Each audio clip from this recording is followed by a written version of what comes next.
Olá, Jimmy Carter era um conservador, um produtor de amendoim da Geórgia, um estado do sul dos Estados Unidos, e uma pessoa profundamente religiosa. Provavelmente tenha sido o mais religioso dos presidentes dos Estados Unidos. Fazia suas orações diariamente na Casa Branca e atraiu os evangélicos para a política, mas, ao contrário de seu sucessor, Ronald Reagan, nunca manipulou a fé por motivos políticos. A religião, para ele, era algo sagrado, não era um instrumento de barganha política e luta pelo poder.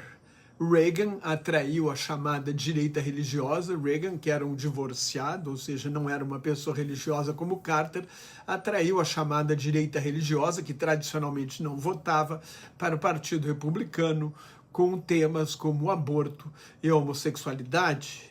James Earl Carter Jr. morreu no domingo, aos 100 anos, em Plains, no estado da Geórgia, onde nasceu em 1º de outubro de 1924. Jimmy foi criado numa fazenda de amendoim no sul, altamente segregado. Na pequena cidade de Archery, sua família era a única branca. Seus amigos eram negros das famílias que trabalhavam para os pais dele. Como Bill Clinton, outro conservador do sul, conservador dentro do Partido Democrata, por causa da convivência, Carter tinha uma empatia com a população negra, sempre entendeu a cultura afro-americana e pregou como pastor batista em igrejas negras do sul dos Estados Unidos como um igual. Nos anos 1950, se negou a entrar para uma associação de homens brancos interessada em manter os privilégios da segregação racial.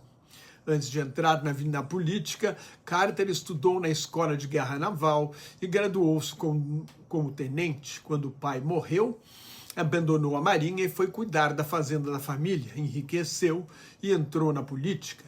Carter se elegeu governador e presidente com os votos dos negros. Isso não o impediu de apoiar o segregacionista George Wallace, governador do Alabama, para tentar conquistar os votos dos brancos para governar a Geórgia na campanha eleitoral de 1970. Ao tomar posse como governador, em 12 de janeiro de 1971, Carter declarou que a era da discriminação racial acabou. Nenhuma pessoa pobre, fraca, negra ou do interior deve suportar a carga adicional de ser privada de oportunidades de educação, de emprego e de justiça. Este foi provavelmente o discurso mais importante de sua vida, mais do que os pronunciamentos feitos como presidente. Carter foi um líder da geração de políticos do Novo Sul que queriam eliminar a política do rancor que vinha desde a Guerra da Secessão, a Guerra Civil travada de 1861 a 1865, que impediu o Sul de se separar para manter a escravidão. Com 620 mil mortes, é a pior guerra da história dos Estados Unidos. O ex-presidente sobreviveu em 2015 a um câncer de fígado com metástase no cérebro. Há 2 anos descobriu um câncer de pele agressivo, um melanoma com metástases no fígado e no cérebro. Em maio deste ano, o Centro Carter anunciou que ele estava com demência. O Centro Carter, fundado em 1982, promove a paz, a democracia, os direitos humanos e o desenvolvimento sustentável. Observa e fiscaliza eleições em vários países do mundo. O projeto Habitat para a Humanidade, apoiado por Carter, financia a construção e a reforma de casas para populações de baixa renda. Desde 1976, esse projeto Habitat ajudou mais de 59 milhões de pessoas em mais de 70 países e em todos os 50 estados dos Estados Unidos.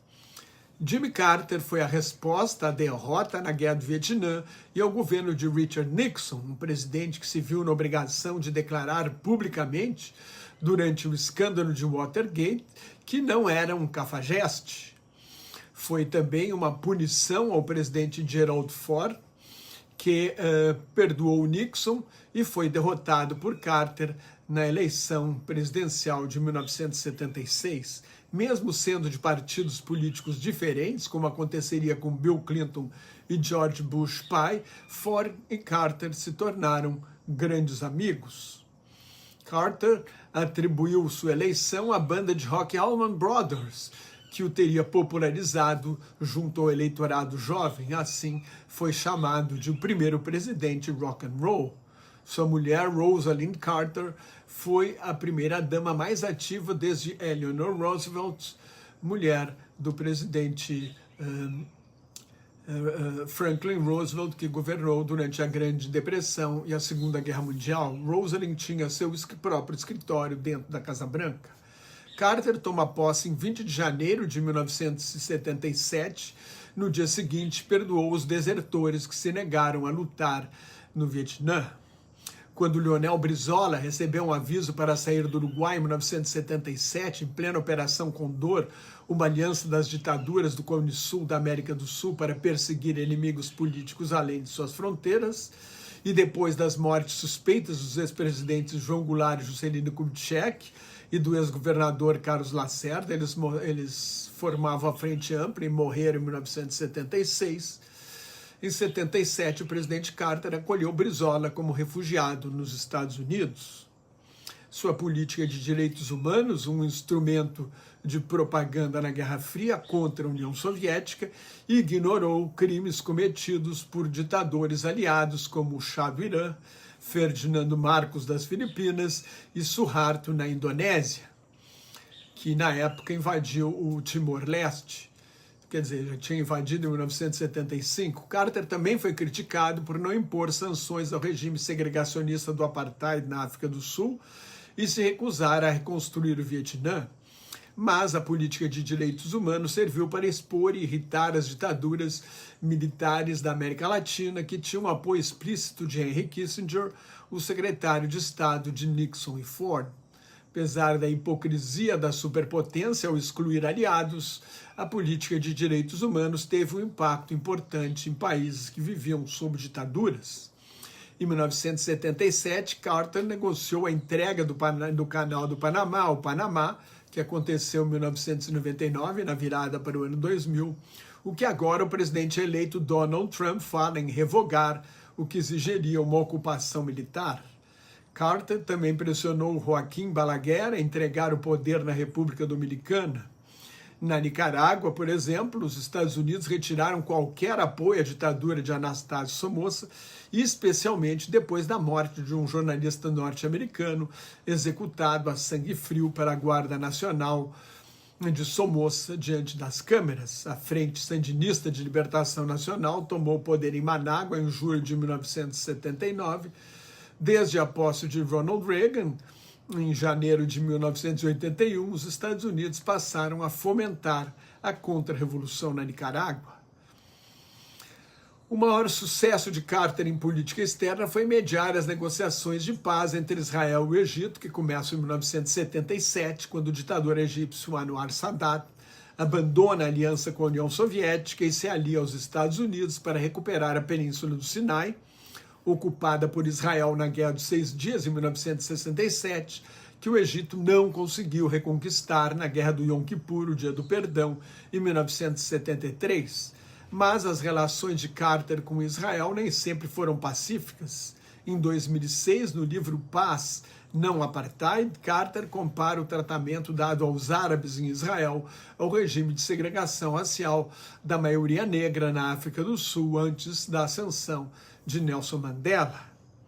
Carter foi eleito em meio à primeira crise do petróleo, que começa em 1973, com o embargo árabe à exportação de petróleo para os países que haviam apoiado Israel na Guerra do Yom Kippur.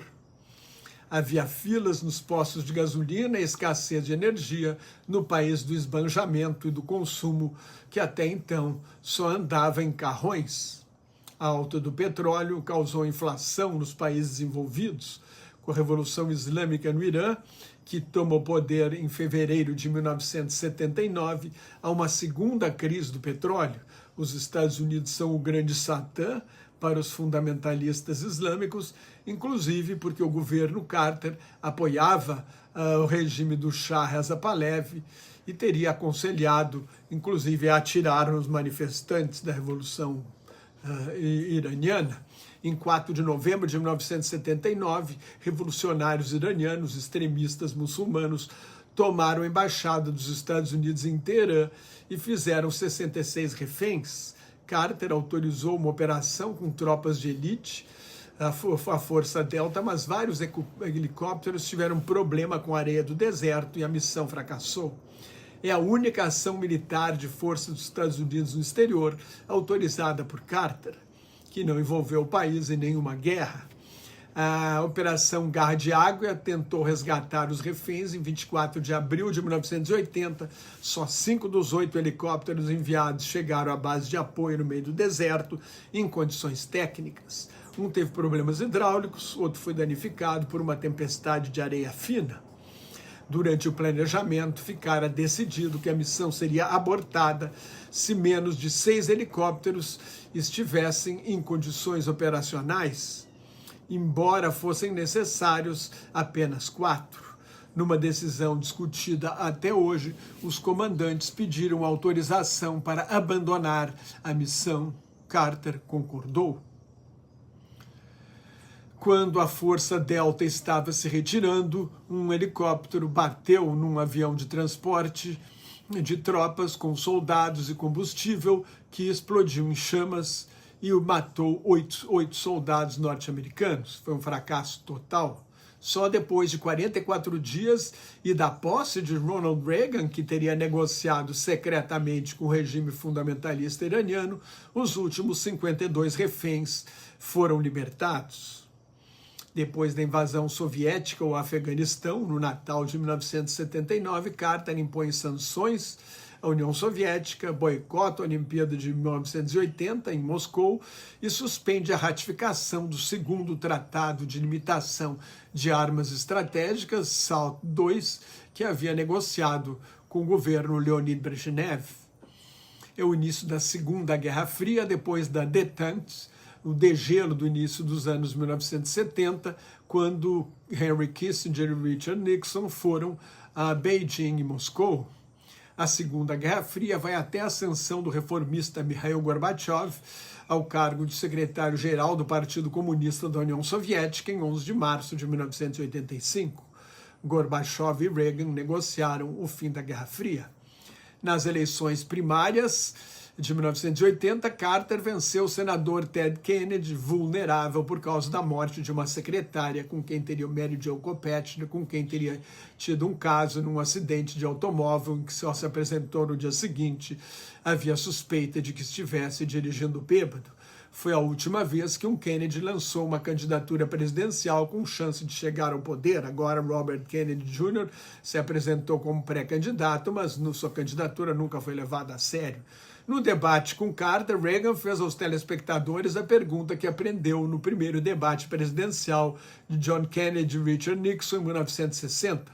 Se você está melhor do que 4 anos atrás, vote nele. Se não estiver, me dê uma chance. A economia foi o principal fator da vitória de Reagan. A inflação chegou a 13,5% ao ano em 1980. Havia filas nos postos de gasolina e escassez de energia. Outro problema foi o pior acidente nuclear da história dos Estados Unidos, na usina de 3 Mile Island, na Pensilvânia. Em 28 de março de 1979, uma ameaça de derretimento de um reator nuclear acabou com a esperança de que a energia nuclear pudesse substituir o petróleo e o gás como fontes de energia alternativas nos Estados Unidos.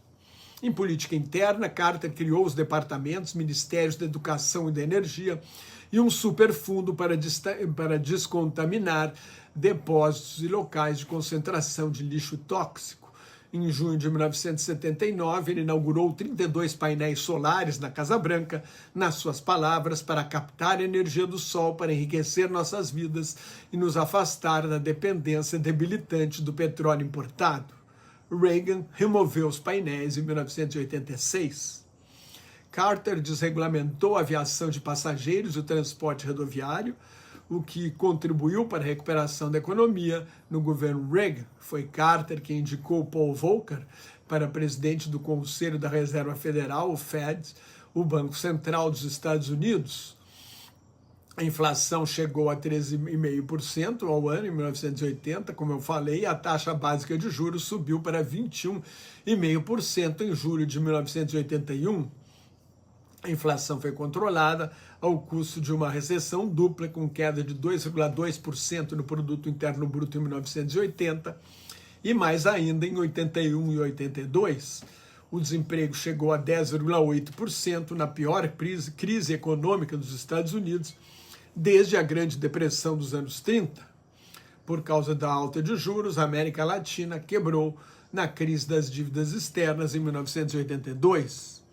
As crises do petróleo e a estagflação, uma combinação de estagnação econômica com inflação alta, além da crise dos reféns no Irã, derrotaram Jimmy Carter em 4 de novembro de 1980, um ano depois da ocupação da embaixada no Irã. Reagan venceu a eleição presidencial com 50,8% dos votos contra 41% de Carter.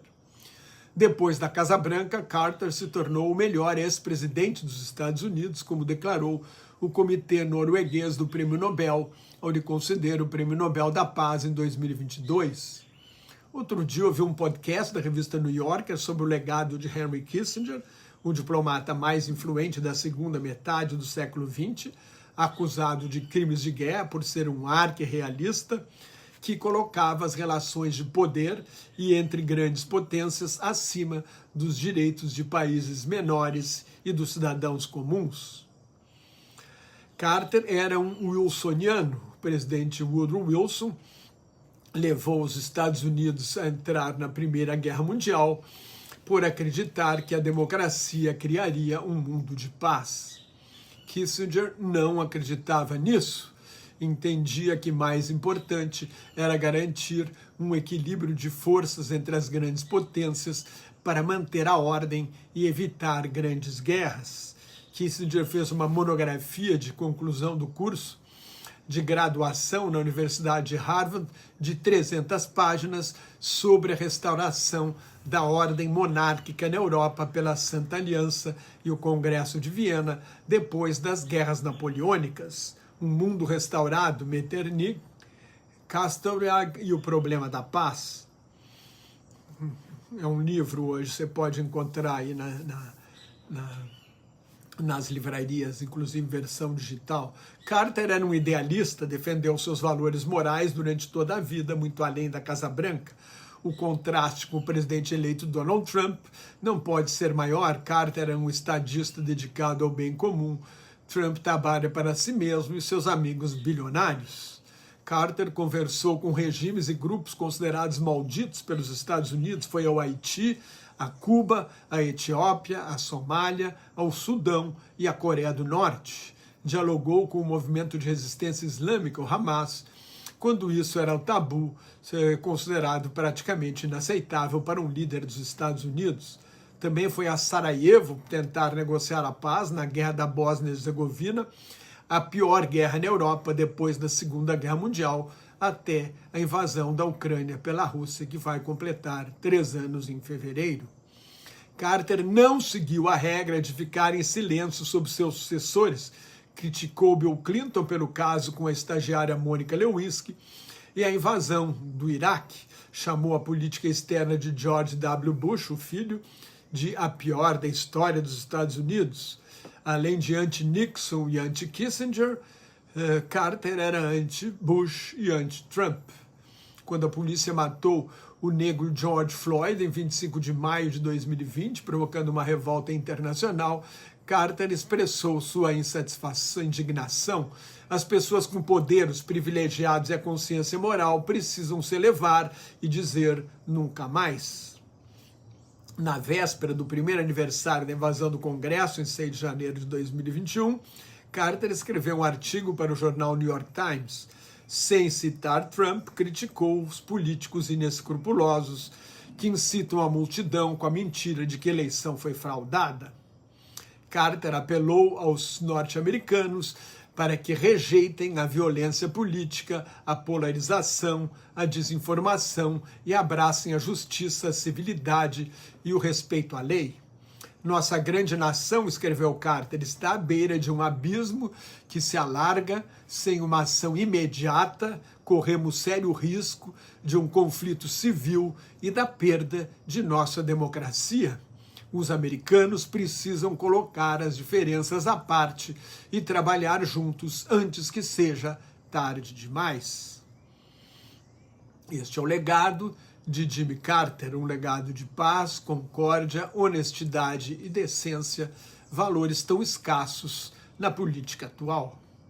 Se você gostou, assine meu canal no YouTube, leia o meu blog Globalização em Crise, me siga no Instagram, no LinkedIn, no Threads e no Facebook, onde colaboro com o Grupo Quarentena News. Muito obrigado pela atenção, até mais, tchau.